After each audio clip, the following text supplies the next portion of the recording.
Hi friends, welcome to my YouTube channel Odisha అత్త తెలంగాణ కోడలు. ఈరోజు అయితే మా ఇంట్లో స్పెషల్ ఎగ్ కర్రీ అయితే చేస్తున్నాము. ముందుగా ఒక 4 కోడిగుడ్లను తీసుకొని కోడిగుడ్లు మునిగేటట్టు వాటర్ ఎక్కువ వేసుకొని కొద్దిగా సాల్ట్ వేసుకొని ఉడికించుకోవాలి. గ్రేవీ కోసమని ఒక 1/2 kg వరకు టమాటాలు తీసుకున్నాను.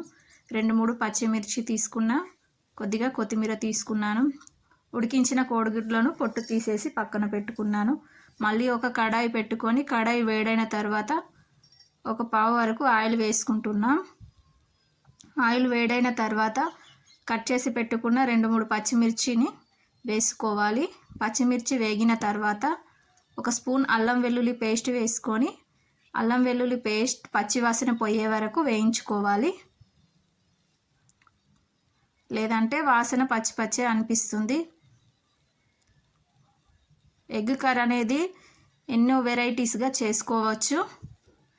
ఇప్పుడైతే ఎగ్ ఫ్రై చేయకుండా డైరెక్ట్ గ్రేవీ చేసి దాంట్లో వేసి చేస్తున్నాం. మనం కట్ చేసి పెట్టుకున్న టమాటా ముక్కలను వేసుకోవాలి. ఒకసారి అన్నీ మంచిగా కలుపుకోవాలి. మంట అనేది ఫుల్లోనే పెట్టి టమాటాలు అనేది ఉడికించుకోవాలి. ఒక 10 నిమిషాల వరకు మూత పెట్టి మంచిగా ఉడికించుకుందాం.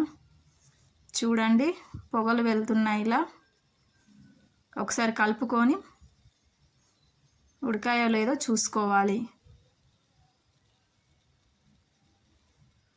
ఒక స్పూన్ పసుపు వేసుకోవాలి.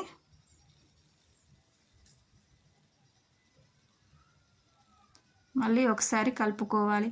ఒక 50% వరకు టమాటాలు ఉడికిన తర్వాత పసుపు, కారం అనేది వేసుకుంటే టమాటా గ్రేవీ అనేది చాలా బాగుంటుంది. ఒక స్పూన్ వరకు కారం అయితే వేసుకుంటున్నాం.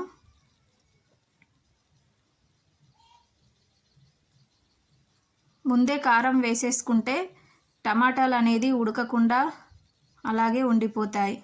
అందుకని టమాటాలు అనేది 50% కుక్ అయిన తర్వాతనే పసుపు, కారం, ఉప్పు అనేది వేసుకోవాలి. ఒక స్పూన్ సాల్ట్ అయితే వేసుకున్నాం. ఒక స్పూన్ ధనియాల పౌడర్ వేసుకుంటున్నాం. ఒక స్పూన్ గరం మసాలా.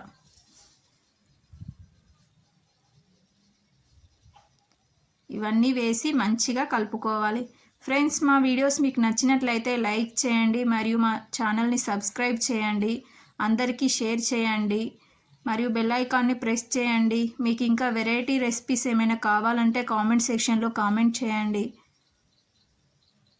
చూడండి, టమాటా అనేది చిన్న చిన్న ముక్కలుగా అయిపోయింది. మనం ఉడికించి పెట్టుకున్న కోడిగుడ్లను వేసుకోవాలి.